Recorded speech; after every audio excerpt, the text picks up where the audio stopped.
सभामुख महोदय, मेरो आफ्नो साधन छैन।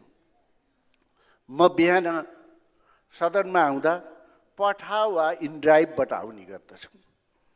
मलाई लाग्छ धेरै मान्यहरूको त्यही अवस्था छ, धेरै बिरामीहरूको पनि त्यही अवस्था हो हस्पिटल जाँदा। तर त्यसको कुरा हामीले ती ड्राइभरहरूले के भन्छन् भन्ने हामी कुरा सुन्छौँ। के सुन्छौँ? पठाउ चलाउनेले आम्दानीको 15% एफ चलाए बापत त्यसको पैसा विदेश जान्छ। इनड्राइभ चलाउनेले त्यसलाई चलाए बापत 11% बाहिर जान्छ। कति पैसा बाहिर जान्छ? करोडौँ करोडौँ पैसा बिहान हाम्रो दिनमा बाहिर जान्छ।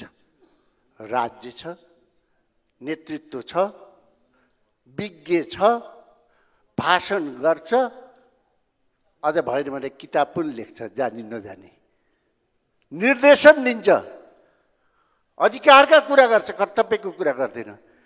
यदि सरकारले विश्वासिलो एप बनाउने हो भने 15%मा 10मा झार्देऊ न, 11मा 5 झार्देऊ न, 5% सामाजिक सुरक्षामा राखिदिने हो भने त्यो वर्ग एकैचोटि सम्पन्न हुन्छ।